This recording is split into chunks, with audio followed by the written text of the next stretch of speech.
थे एक ही पेपर में। इससे पहले हमने जो साइंस का लिया था पार्ट 1 में, तो वो 79 तक कवर हुआ था। हमको 1 तारीख का पेपर लेना है ऑनलाइन का, तो उससे पहले हमको थोड़ा सा ये कवर करना है। तो 79 था कि the longest snake found in the world are, तो लॉन्गेस्ट स्नेक कौन सा था? रेटिकुलेटेड पैथर्स, जालीदार अजगर। और yoga is done by the people in the world because, क्यों था योगा क्यों करना? कि इट कीप पीपल हेल्दी। तो ये यहाँ तक ये हुआ था।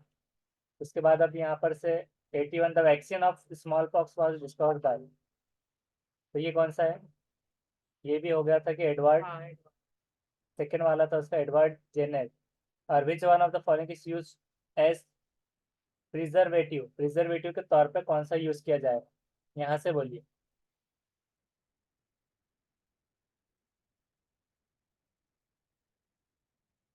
क्या रहेगा? इसको थोड़े जल्दी जल्दी देना है क्योंकि हमको दूसरा जो पेपर है वो भी करना है।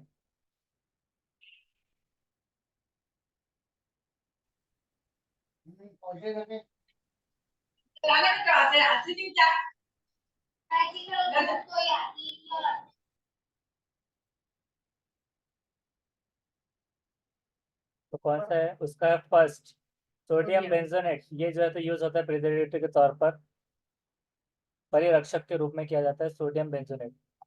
East is used for the production of, yeast का उपयोग इसमें से किसके उत्पादन में किया जाता है? कर्ड, दही बनाने, sugar, common salt, alcohol. Alcohol.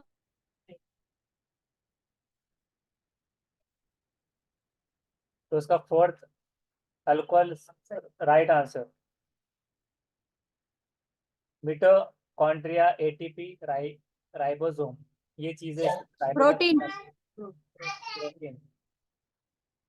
तो सेकंड प्रोटीन बिल्कुल सही है। If the frequency of simple pendulum is 2 hertz, तो 2 हर्ट्ज इसकी सिंपल पेंडुलम की है, तो how many oscillation will it complete in 16 second? 32। 32 sir. 32, मतलब 16 से आपने इसको डायरेक्ट 2 से मल्टीप्लाई कर दिया जो, तो उसका सेकेंड पता नहीं। 32 बिल्कुल सही है। मतलब उसका जो मल्टीपल भी करते हैं, इससे पहले भी हमने देखा था, ये जो लोग नए हैं तो आगे वो कवर हो जाएगा उसका जो फॉर्मूला होता है, तो उसको यहाँ से। नेक्स्ट है विच one of the following metals burn if kept in air,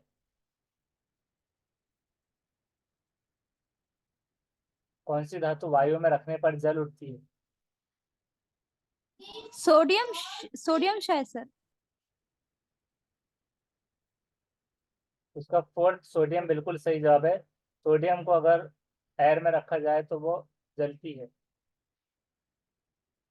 magnesium hydroxide, MgOH2, ये कौन सा किस में यूज किया जाता है, कैसे यूज किया जाता है, किस रूप में? Anti acidic, oxidising agent. Sir oxidise है क्या एंटी एसिड है? ऑक्सीडाइजिंग। उसका है second anti acid, anti acid है हाँ। एंटी एसिड के तौर पे यूज किया जाए। सर कौन सा पेपर है सर, कौन सा ये ईयर दिसंबर का 18 ये? का जो रह गया था थोड़ा, तो उससे कुछ क्वेश्चन कवर करके हमको 1 तारीख पे आना है। नेक्स्ट है विच one of the following gases Burns with pop sound, इसमें से कौन सी गैस पॉप की ध्वनि के साथ जलती है? हाइड्रोजन, नाइट्रोजन, हाइड्रोजन है सर, हाइड्रोजन। हाइड्रोजन। तो फर्स्ट बिल्कुल सही जवाब है हाइड्रोजन, गैस बर्न होती है पॉप साउंड से। नेक्स्ट है which of the following is और are example of non contact force, sir इसका ना मस्कुलर और मैग्नेटिक फोर्स है, लेकिन इसमें गलत दिया हुआ है, 1 और 3 आना था इधर। 1 और 3? बहुत। हाँ तो इधर 1 और 2 दिया हुआ है, मस्कुलर रहेगा सर नॉन कांटेक्ट फोर्स में, और मैग्नेटिक रहेगा। राइट राइट, दोनों भी सही जवाब बोले आपने, क्योंकि इसमें 9 भी दिया है कि ये गलत हो गया था उनसे। मस्कुलर एंड मैग्नेटिक 1 और 3 होना चाहिए। Diabetes is controlled by which hormone? Insulin. हाँ, तो सेकंड इंसुलिन बिल्कुल सही। अब हम चलते हैं 1 जनवरी के हिसाब से। स्टडी है ऐसा।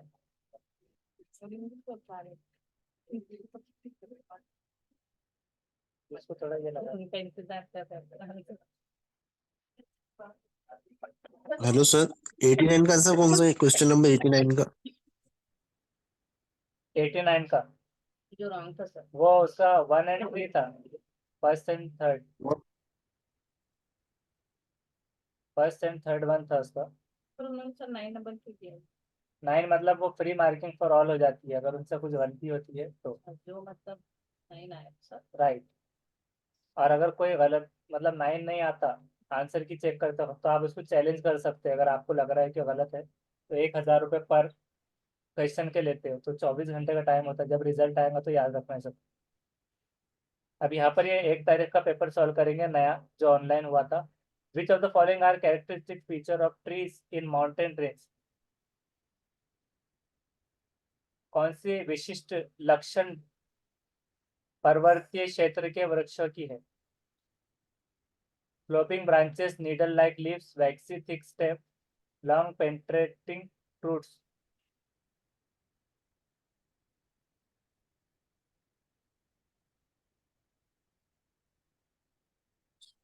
needle like leaves. A, B, C, C, D, A, C, ऐसे ऑप्शन में से देना है।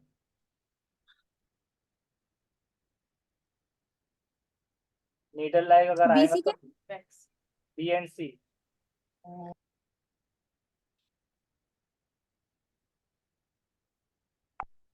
उसका है सेकंड, बी एंड सी बिल्कुल सही जवाब। नीडल लाइक लीव्स है और वैक्सी थिक स्टेम है।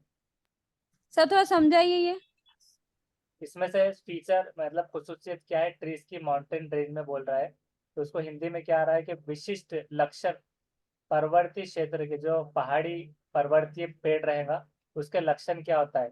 तो उसमें क्या है कि एक मोम जैसा मोटा तना होता है उसमें, मोम जैसा मोटा तना, और सुईनुमा पत्तियां उसमें होती है। पर्वतीय मतलब ऐसे कि पहाड़ी दरख्त जिसको कहेंगे, पहाड़ी दरख्त, तिरछी शाखाएं और लंबी गहरी जड़ें नहीं रहेंगी उसकी, सुईनुमा पत्तियां रहेंगी और मोम जैसा मोटा तना। अब उसकी एग्जाम्पल लेंगे तो कोई बोल सकता है कि एग्जाम्पल नहीं बोल सकते तो उसको होमवर्क में रखिए। नेक्स्ट है, read the following statement and choose the correct option. Assertion ये है कि water boils easily at low altitude region like sea shore, और रीजन है कि atmospheric pressure is less at lower altitude. समुद्र के किनारे जैसे कम ऊंचाई वाले स्थानों पर पानी आसानी से उबलता है और कम ऊंचाई वाले स्थानों पर वायुमंडल दबाव कम होता है। तो क्या उसका कारण है और सही है? कौन सा सही गलत या फिर दोनों सही और उसका आर रीजनिंग?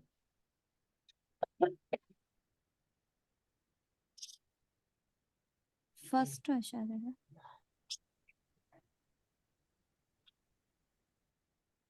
सर क्वेश्चन बतलाइए एक बार।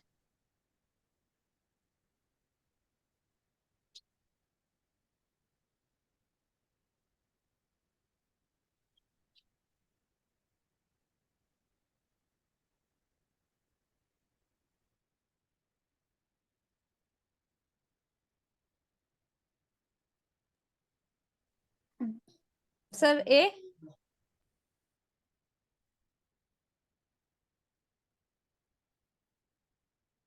तो उसका फर्स्ट बिल्कुल सही जवाब है कि दोनों रीजन दोनों भी करेक्ट है, और उसका आर बिल्कुल सही एक्सप्लेनेशन है कि वाटर बॉयल होता है, तो बॉयल होता है इजीली लो एल्टीट्यूड रीजन पर, जैसे कि सी शोर। सी शोर मतलब क्या आ रहा है इसमें कि समुद्र के किनारे जैसे कम ऊंचाई वाले स्थानों पर पानी आसानी से उबलता है, और उसका कारण ये है कि कम ऊंचाई वाले स्थानों पर वायुमंडल दबाव कम होता है। तो यहाँ पर जहाँ पर टेम्परेचर कम और जहाँ पर लोअर एल्टीट्यूड रहेगा, एटमॉस्फेरिक प्रेशर लो रहेगा, तो वहां पर वो बॉयल होगा इजीली, आसानी से। ये चीज भी याद रख सकते हैं। when there is atmospheric pressure is less at lower altitude, then water will boil easily with low altitude region like seashore. Next है, which of the following statement is true when a ray of light travels from air into oil? इसमें से कौन सा है?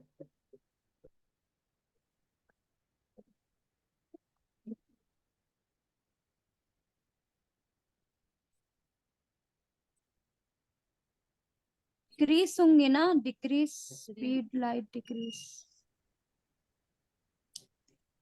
Sir normal first होगा। when ray of light travels from air into oil first।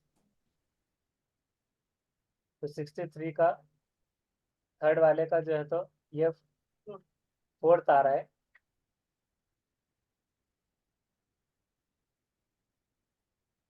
63 वाला है, 63 हाँ थर्ड। फोर्थ आ रहा है कि वन आ रहा है? 2 minutes।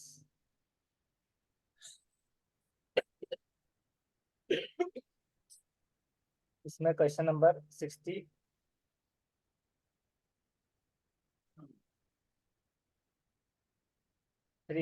तो उसका आ रहा है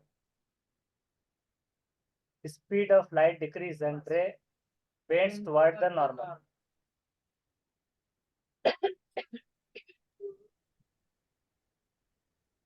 अच्छा, एयर Light- इनटू ऑयल। हाँ मतलब वो ऐसा है कि सवाल ये है कि हवा से तेल में गति करने वाली प्रकाश की किरण के लिए इसमें से कौन सा कथन सही है। डिक्रीज होंगी ना सर लाइट? प्रकाश की गति नहीं, क्या नॉर्मल होंगी sir. Speed of light decrease होंगी और रे bend toward the normal. Normal अवलंब की ओर झुक जाती है। फर्स्ट वन उसका आ रहा है, first one correct.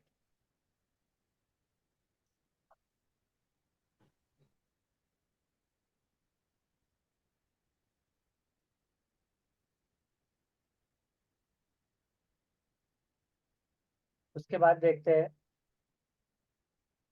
which of the following represents set of contact force। इसमें से कौन सा संपर्क बलों को समुच्चय का घोतक है। मस्कुलर फोर्स और फोर्स ऑफ फ्रिक्शन। ड्रैग क्या है नहीं मालूम ये। मस्कुलर फोर्स है सर और फोर्स ऑफ फ्रिक्शन है। ग्रेविटेशन तो नहीं होगा, मैग्नेट भी नहीं होगा। ड्रैग 3 है क्या सर? ड्रैग क्या है पता नहीं है। उसका 3 बिल्कुल सही है, third one drag muscular force force of friction. तब इसमें ड्रैग का हिंदी में क्या दे रहा है देखेंगे, कर्षण।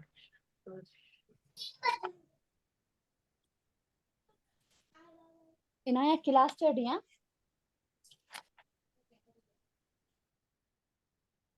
तो क्या हो रहा है, ड्रैग जो है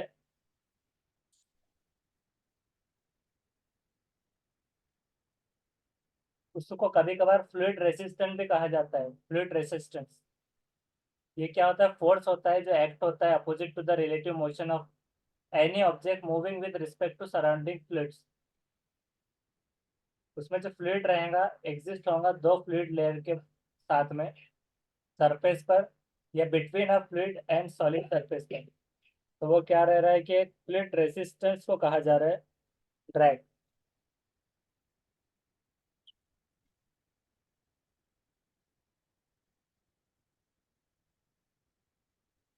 तो ये हो गया। ऊपर से किसी में कुछ कंफ्यूजन था क्या?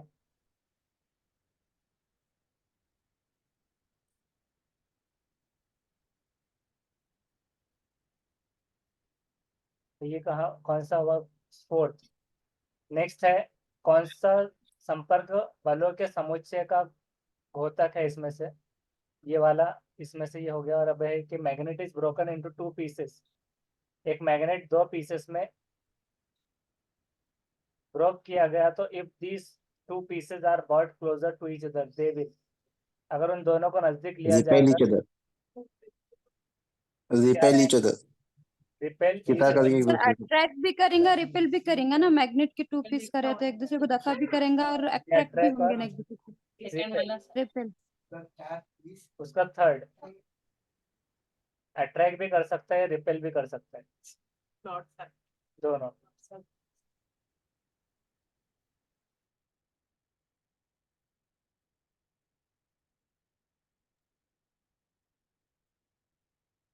नेक्स्ट है during a class experiment a teacher took 2 object and immerse them in water.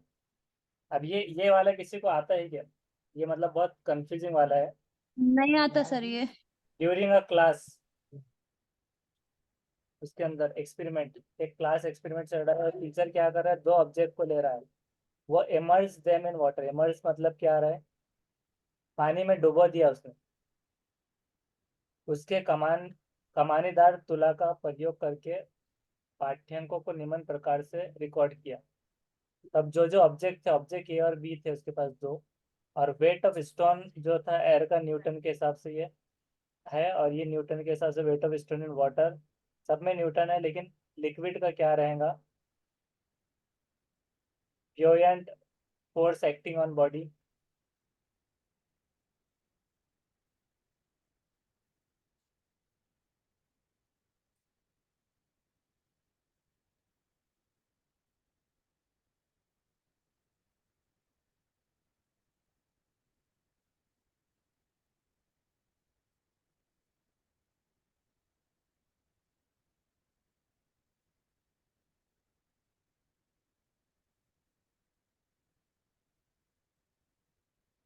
उसके ऑप्शन देखिए।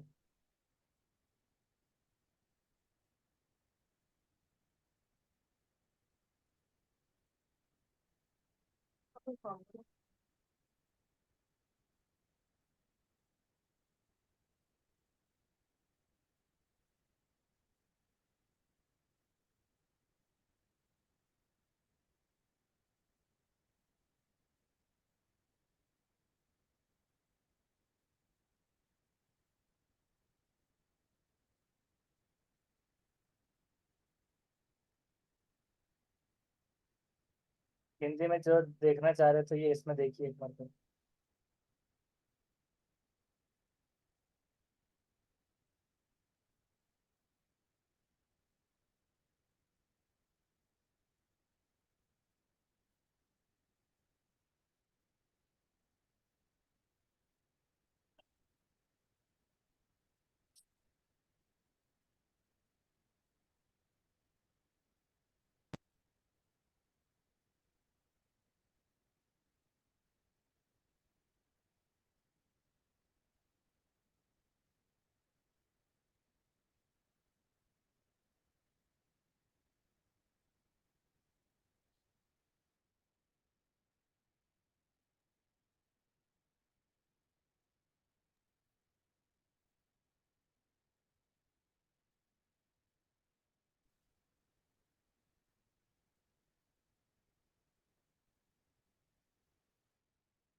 Weight of liquid displaced over 16 and so we know that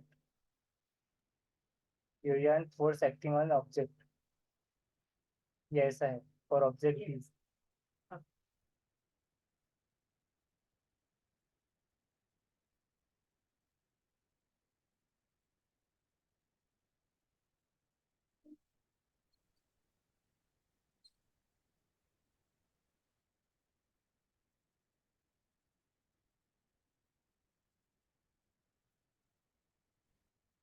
तो लिखना पड़ेगा।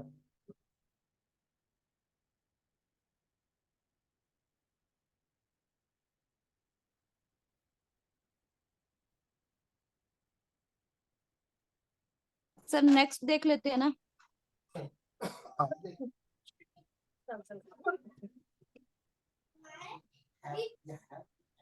ये एक्सप्लेनेशन, अकॉर्डिंग टू आर्किमिड्स प्रिंसिपल, ये उसका नाम है, कोई एक बॉडी इमर्स होती है फुल्ली या partially in a fluid, it experiences a buoyant force that is equal to the weight of the fluid displaced by it। ये उसके मुताबिक ये था कि buoyant force क्या होती है, कि इक्वल होती है weight of the fluid displaced by it। तो ये 5 किलो की मिसाल दी गई, और यहाँ पर 2 kg ऑफ वाटर, इस तरह से। तो ये 2 kg यहाँ बताया है, तो वेट ऑफ लिक्विड डिस्प्लेस जो होगा 16 है। तो हमको ये पता है कि buoyant फोर्स एक्ट हो रही है एक ऑब्जेक्ट पर, तो वो बराबर होगी वेट ऑफ वाटर डिस्प्लेस। तो वैल्यू वाई की क्या हो रही है कि 16 है। हमको पता है कि buoyant फोर्स एक्ट हो रही जो बॉडी पर, वो बराबर होती है weight of the stone in air minus the weight of the stone in water. Water में जितना, एयर में जितना है वेट स्टोन का, तो ये दोनों क्या होंगे, उसको माइनस करना होगा। तो हमारे पास क्या है कि 16 है यहाँ पर वैल्यू दी हुई। वाटर के हिसाब से। तो 92 क्या है हमारे पास जो चार्ट दिया हुआ है, 16 एंड 92। तो ये दो है, दो ऑब्जेक्ट 16 एंड 92 वाला जो दिया है। तो इस हिसाब से 92 माइनस एक्स किया तो वो हो गया 76 एन। 76 एन यहाँ पर क्या मिला, ऑब्जेक्ट ए का। अब ऑब्जेक्ट बी का है कि ब्यूएंट फोर्स जो एक्ट हो रही है बॉडी पर वो 10 एन जो दिया हुआ है ऊपर। तो हमको पता है कि ब्यूएंट फोर्स जो एक्ट हो रही है बॉडी पे वो बराबर होती है वेट ऑफ वाटर के, उसके बराबर होती है। तो हमारे पास वैल्यू जेड की क्या है, 10। और हमको पता है कि ब्यूएंट फोर्स जो एक्ट हो रही है बॉडी पर वो बराबर है weight of stone in air minus the weight of stone in water. तो ये 10 is equal to Q minus 70 उसकी जो इक्वेशन है उसके मुताबिक आएगा। जो हमारे पास क्यू की वैल्यू नहीं है तो क्यू को इधर ले लिया गया तो वो 70 प्लस 8 80। अब हमारे पास में अबाउट डिस्कशन में क्लियर हो गया कि करेक्ट आंसर x माइनस 76 ये हो गया और y माइनस 16 जो था और 10 ये हो गया z10 और q क्या हो गया 80। ये 76 और 80 हमने निकाला है दो चीज। तो ये वाला उसका कॉन्सेप्ट है, तो उसको लिख कर रख सकते हैं आप आगे।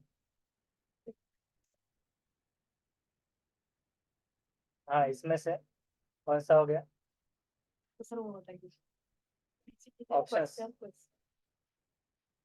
थर्ड रहेगा सर, थर्ड। थर्ड,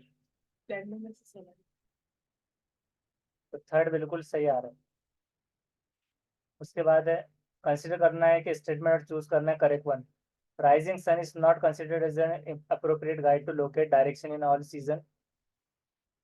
S2 है point of sunrise change continuously during summer solstice the point of sunrise shift toward north, during winter solstice the point of sunrise shift toward the north south। तो इसमें से S1 S3 statement से statement के तो correct one चुनना है, पहला दूसरा तीसरा चौथा, तीन रहेंगे, तीन तीन करके दो दो। राइजिंग सन तो ऑल डायरेक्शन में राइज होगा ना sir. S2 S3 S4 not जो है वो नेगेटिव है S1।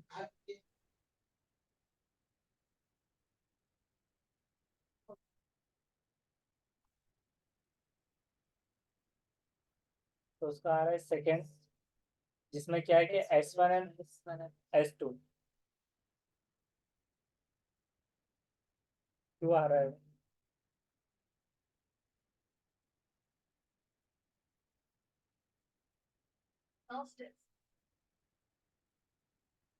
सॉल्टिस का मीनिंग क्या रहा है, सॉल्टिस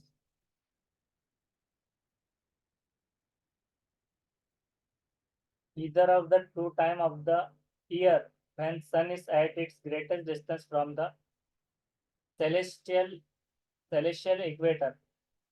गर्मी का जमाना जब सूरज फतेह इस्तवार से ज्यादा दूर होता है तो ये समर सॉल्स्टिस का मतलब ये आता है। तो वो हिसाब से दो चीज आ रही है, ये पॉइंट ऑफ सनराइज शिफ्ट और नॉट शिफ्ट नहीं होता, दूर होता है दोनों में, तो ये याद रखना है। नेक्स्ट है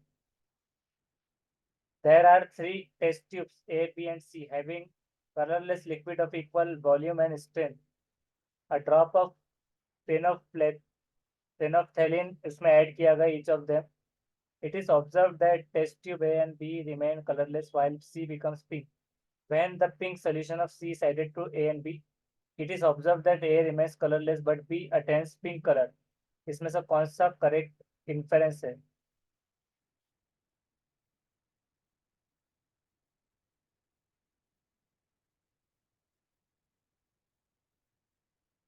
कौन सा फर्स्ट। strong है sir A strong, B weak और एसिड स्ट्रॉन्ग होगा। तीन टेस्ट ट्यूब है जिसमें सारे में जो है तो कलरलेस लिक्विड है इक्वल अमाउंट और स्ट्रेन में रखा गया। एक ड्रॉप फेनोफ्थेलिन की उसमें ऐड कर दी गई सब में, तब ये देखा गया है कि टेस्ट ट्यूब ए और बी में जो है तो कलरलेस ही रहा, जबकि सी बिकम हो गया, सी बन गया पिंक। तो जब पिंक सोल्यूशन सी का ऐड किया गया ए बी में, तो ये देखा गया कि ए तो कलरलेस था लेकिन बी अब जो है तो पिंक हो गया। तो करेक्ट इन्फेरेंस इसमें से क्या रहा हो? सी आएगा सर, सी। हाँ, तो सी इज राइट आंसर के ए स्ट्रॉन्ग एसिड था, दूसरा बी वीक एसिड और स्ट्रॉन्ग बेस। तो एक ड्रॉप ऑफ फेनोप्थेलिन इस उसमें जब ऐड करेंगे तीनों में, तो क्या हो गया कि सी पिंक हो गया स्ट्रॉन्ग बेस होने से। स्ट्रॉन्ग एसिड चेंज नहीं होगा, ये दिमाग में रख सकते हैं। तब स्ट्रॉन्ग एसिड वहां पर है, और वीक एसिड में जब स्ट्रॉन्ग बेस विद फेनोप्थेलिन का मिलाया गया तो वो भी पिंक हो गया, लेकिन स्ट्रॉन्ग एसिड चेंज नहीं हुआ। नेक्स्ट है कि which of the following pair can be utilise as acid base indicator. इसमें से क्या, कौन सा पेयर जो है तो यूटिलाइज होगा एसिड बेस इंडिकेटर के हिसाब से?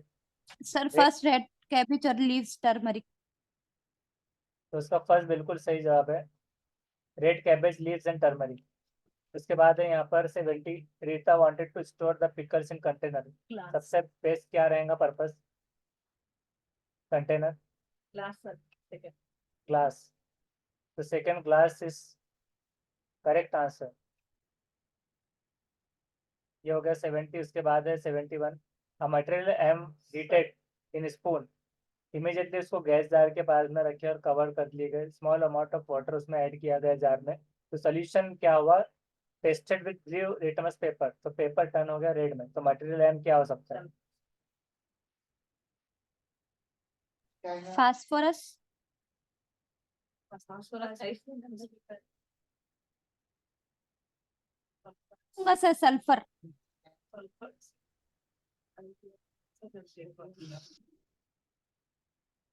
उसका fourth sulphur is right answer. उसके बाद है नेक्स्ट असर्शन है कि cellulose rich food substances are good source of roughage of human being. Cellulose get absorbed and converted into fiber during digestion. The cellulose digesting bacteria convert cellulose into fibers. Cellulose, तो इसमें से क्या रहेगा?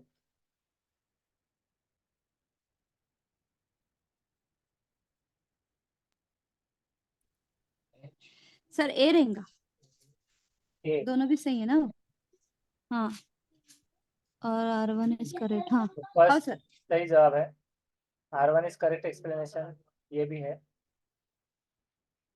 Next है which of the following do not contain any enzyme. इसमें से किसमें enzyme नहीं आता? Bile juice, pancreatic juice, gastric juice, salivary juice. Salivary juice कौन सा रहेगा? एंजाइम इसमें नहीं आया।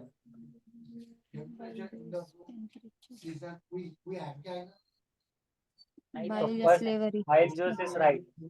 Bile juice do not contain any enzyme. Bile is right. Next है two container A और B. A इसमें क्या है? 50 ग्राम of ice है 0 and 50 gram of water at 0 degree Celsius respectively. If दोनों कंटेनर को रखा गया फ्रीजर में, रेफ्रिजरेटर में, अलाउ किया गया दोनों को थर्मल इक्विलिब्रियम में, तो कौन सा स्टेटमेंट विल बी ट्रू? सही क्या रहेगा? ए बी दोनों में 50 ग्राम आइस की है और 50 ग्राम वाटर की, दोनों 0 डिग्री सेल्सियस में रखे गए। सही क्या रहे?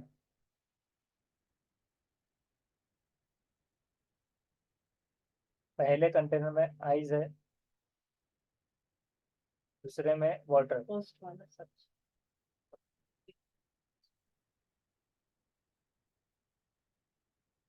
रेफ्रिजरेटर में minimum 0 degree. Equal thermal equilibrium में फ्रीज करने के लिए, थर्मल इक्विलिब्रियम। मुझे लगता है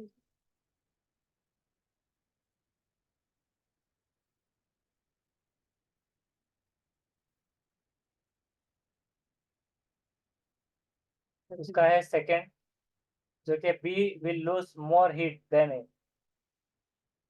जो वाटर वाला है वो ज्यादा हीट लूज करेगा than A. Next, the type of joint in elbow of our forelimb undergoes similar movement as of the door joint of the house.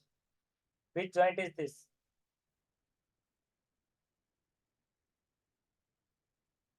हमारे प्रबाहु में कोहनी का जोड़ घर के दरवाजे के कब्जे की भांति चलता है, तो ये कौन सा जोड़ है? हिंगे जॉइंट। ये पढ़े लिखे क्या सब कंफ्यूज हो रहा है इसके अंदर। फिक्स्ड में तो हिंगे। तो थर्ड हिंगे बराबर सही जवाब है आपका। Hinge joint, hinge joint. Next है deficiency of which vitamin leads to excessive bleeding from a wound? किस विटामिन की कमी से ज्यादा खून बहता है? बहुत सिंपल है। और कैल्शियम, वो के पोटाशियम। पोटेशियम, शायद। राइट। हाँ राइट। 76 का चेक करते हैं। सर अंदाजा भी सही नहीं कर रहा आज तो। हाँ बराबर है, यहाँ निकला है वहां पर भी निकलना जरूरी, सीटेट के एग्जाम। नेक्स्ट है light enters from air into the following media successively and finally emerges. अब ये देखिए बहुत कंफ्यूजिंग दिया है, तो जिसको याद रखने क्या करना है, ये जो जोड़ी है इसमें, ये देखिए इंक्रीज इंक्रीज दो बार आया इसमें। इसमें क्या है, इंक्रीज, ये इंक्रीज दो बार आया, double increase decrease increase decrease increase decrease और डिक्रीज इंक्रीज। अब शुरुआत कहाँ से होंगी, डिक्रीज से इंक्रीज से, ये दो नहीं भी रह सकते।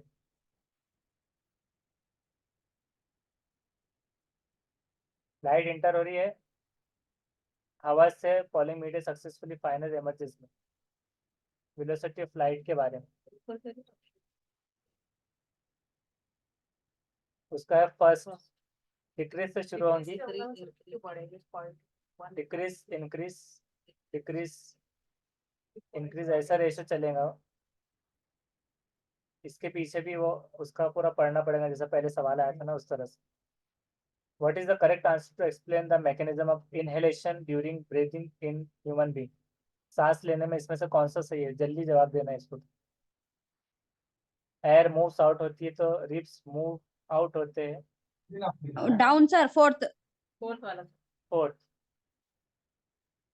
तो बिल्कुल सही जवाब है फोर्थ, कि एयर मूव, जब हम सांस लेते हैं तो रिप्स मूव आउट होते, डायफ्राम मूव्स डाउन होते, diaphragm. A man having blood group A marry करता है women with blood group B, तो उनका कॉमन रीजन सन और डॉटर की क्या रहेंगे? फोर्थ, तो फोर्थ सही जवाब है। ए बी नहीं सर, कौन सा था क्वेश्चन, क्या था ये? क्वेश्चन ये है कि एक ए ग्रुप को मैरी करता है वुमेन तो से, सर चार होंगे ना सर, ए बी हो सकता है, ए भी हो सकता है, बी हो सकता है, ओ हो सकता है, नहीं तो हाँ। ए बी हो सकता है ना। नहीं तो ये लास्ट में इधर लिखा हुआ है, कुछ भी हो सकता है इसमें से। और ए बी, उसके बाद रीड करना है फॉलोइंग स्टेटमेंट और चूज करना है correct option. We hear a louder sound when a table is hit hard than when we hit softly. Loud sound can travel large distance as it associated with high energy. Loud sound has more frequency than soft sound.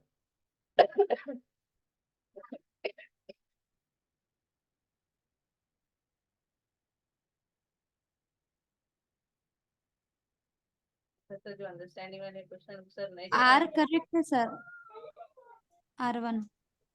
उसका third सही है कि सिर्फ R1 is correct है, और correct explanation एक ही है, R1 वाला। R2 गलत है, रीजन 2। तो R1 सही है कि ट्रेवल होती है साउंड लार्ज डिस्टेंस से और एसोसिएट होती है हायर एनर्जी से, और ये उससे जुड़ा हुआ है। उसके बाद है अकॉर्डिंग टू एनसीएफ 2005 कौन सा नई ऑब्जेक्टिव साइंस टीचिंग का अपर प्राइमरी स्टेज पर, तो कौन सा नहीं है?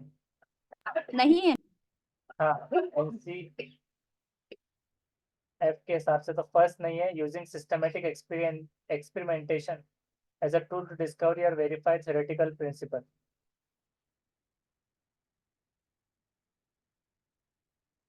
81 का फर्स्ट ये नहीं है।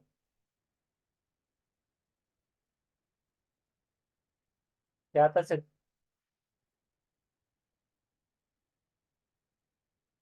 which of the following is most accurate description of scientific law?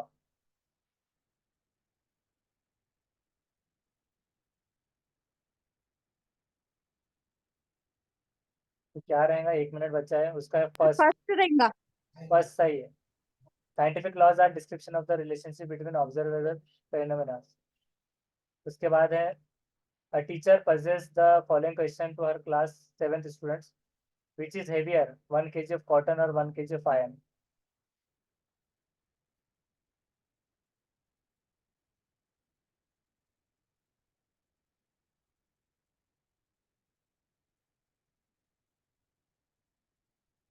ये हमने जो 61 से जो चालू किया था, तो उसमें ऐसा हुआ था कि वो फर्स्ट क्वेश्चन डेफिनेशन है ना, डेंसिटी की कंसेप्ट डेंसिटी सर। जी उसको देखते हैं। 61 का यहाँ पर फर्स्ट था ए एंड बी, ये जो हमने लगाया था ना तो CDP का लग गया था। स्लोपिंग ब्रांच और नीडल लाइक लीव है, वैक्सी नहीं रहेगा। और जो सेकेंड था 62, तो उसका फोर्थ था, दोनों भी फॉल्स है।